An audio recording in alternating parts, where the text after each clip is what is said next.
Not peace, not relief. Silence. A silence so heavy, so complete, that it feels like the world itself has forgotten how to breathe. A silence that presses against the ears, against the chest, against thought itself. A silence that does not comfort, does not explain, does not forgive. A silence without answers. Because answers require structure, they require cause, they require reason. And here, none of those things remained. The city was gone. Not damaged, not ruined, not broken in any way the human mind could process. Gone. Removed from the surface of reality, as if it had been erased, as if it had been corrected, as if it had never belonged here to begin with. And yet, people remained. And that was the most unbearable truth of all. Because survival in a moment like this is not mercy, it is not luck, it is awareness. It is the slow, unavoidable realization that everything you understood about the world no longer applies.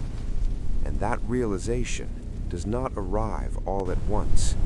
It builds, quietly, relentlessly, piece by piece, moment by moment, until there is no escape from it.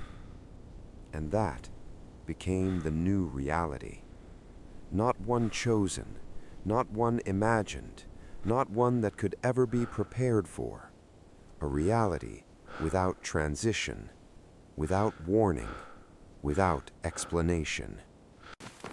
They walked, not with purpose, but because standing still felt impossible. Their steps were uncertain, unbalanced, as if the ground beneath them was no longer something they could trust. Without direction, because direction requires meaning, and meaning had disappeared.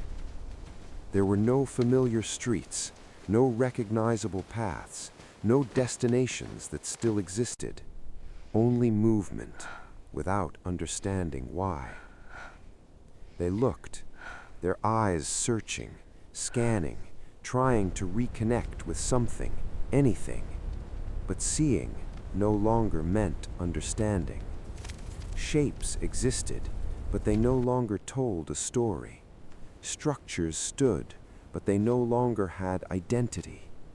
Everything was reduced to fragments, disconnected, distorted, unrecognizable. As if reality itself had been broken into pieces too small to ever be put back together. They breathed, because the body insists, because instinct continues even when comprehension collapses. But they did not know what they were breathing. The air was different, heavy, thick, unfamiliar.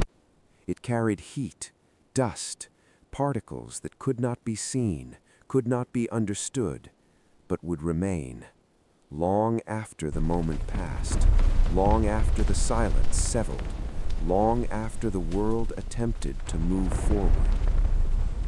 The world was no longer familiar, not just in appearance, but in its very nature. The rules had changed, not gradually, but instantly, without permission, without warning. It no longer followed logic. Cause no longer led to effect in ways that could be predicted. Actions no longer had understandable outcomes. Reality itself had become unstable. It no longer felt safe. Not in the present, not in memory, not in any imagined future. Safety requires trust. Trust in the world, trust in patterns, trust that things will behave the way they always have. But that trust was gone, completely. And the most terrifying thing was not what had happened, but what it meant. Because it no longer made sense. And meaning is what allows humans to endure. Meaning gives pain a place. It gives suffering a reason. It creates the illusion that everything, no matter how terrible, fits into something larger. But when meaning disappears, what remains is something far more difficult to face. Existence without explanation. Experience without understanding. Survival without purpose. When everything is lost, a person asks why. Why did this happen? Why here? Why now? Why us? Because why is the final connection between chaos and comprehension. It is the last attempt to bring order to something that refuses to be understood. But this time, there was no answer. No explanation could carry this weight. No reasoning could contain it. No words could rebuild what had been erased. Only silence responded. Only emptiness remained. Only the necessity to continue. Not because it made sense, not because it was wanted, but because stopping was no longer an option. With memory. Memory that does not fade with time, but deepens. Memory that returns, uninvited, uncontrolled, again and again and again. Memory that does not stay in the past, but exists in the present. Always. Not sharp, not explosive, but constant. Quiet pressure. A presence that does not leave. A reminder that cannot be ignored. And with the knowledge, the heaviest realization of all, that this was not natural, not accidental, not inevitable. It was created, designed, constructed, delivered by human hands, by human thought, by human decision. And that knowledge changes everything. Because nature does not choose, but people do. And once something is created, it cannot be undone. Once a possibility becomes reality, it cannot be made impossible again. Once a line is crossed, it does not disappear. It remains, permanent, invisible, but always present.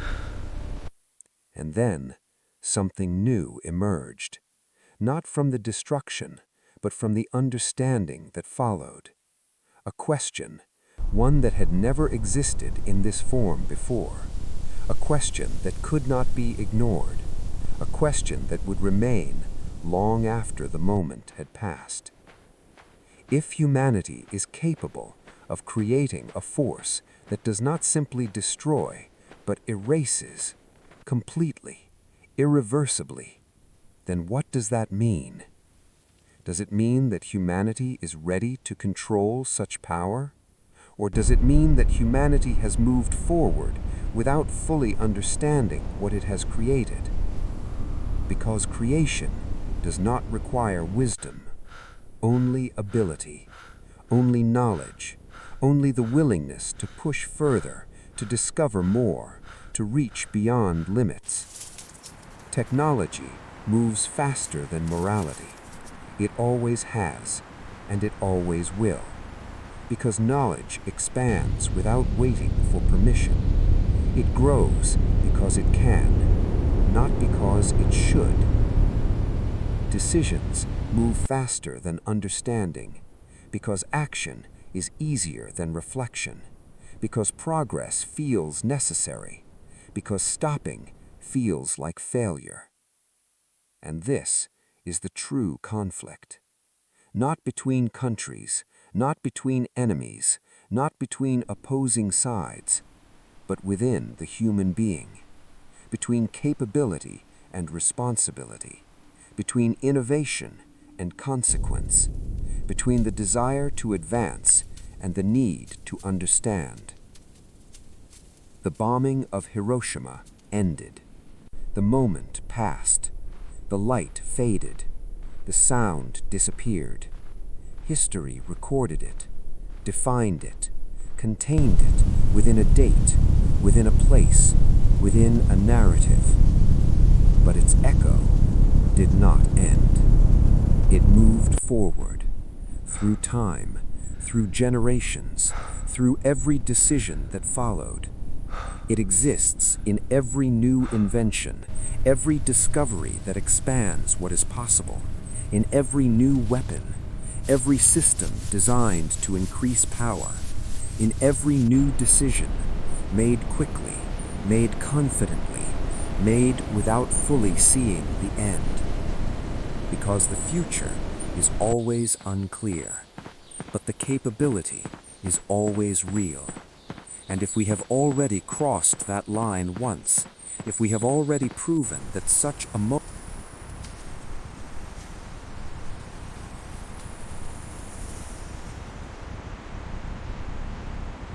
Maybe nothing. Maybe the only thing that has ever stopped us is fear. Not understanding, not morality, not history. Fear. Fear of consequences, fear of loss, fear of seeing what happens when power goes too far. But fear does not last forever. It fades. It gets replaced by curiosity, by ambition, by the quiet belief that this time things will be different, that this time we will be in control. But history has shown control is an illusion, because every generation believes it understands the limits until it reaches them. Then it pushes further, not out of cruelty, but out of possibility. Because if something can be done, eventually someone will do it. That is the nature of progress. It does not ask if we are ready. It only asks if we are capable. And once the answer becomes yes, it moves forward. So the real question was never about the past. It was never about a single moment or a single decision. It is about what comes next, about the choices that have not been made yet, about the lines that have not been crossed yet. Because the future is not written, it is built, quietly, gradually, decision by decision. And most of those decisions do not feel important when they are made. They feel small, logical, necessary, just like that morning. No one wakes up expecting to change the world forever. No one begins with the intention of becoming a warning. And yet, history is full of moments that started quietly and ended everything. So maybe the question is not what will stop us. Maybe the question is, what will we choose when we realize we can do it again? Because at that point, it is no longer about knowledge. It is no longer about technology. It is no longer about power. It is about responsibility. And responsibility is something no machine can carry, no system can calculate, no weapon can understand.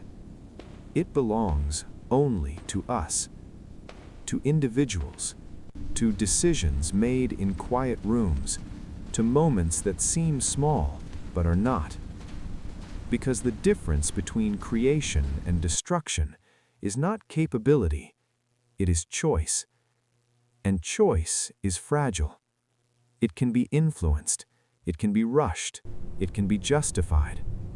It can be made to feel necessary, even when it is not. And that is why the most dangerous moment is not when the power exists, but when the decision feels easy. Because when something feels easy, we stop questioning it. We stop doubting. We stop asking why. And that is when history repeats. Not because we forgot, but because we believed we were different. But maybe being different was never the point. Maybe the point was to remember what happens when we don't stop ourselves. Because nothing else will.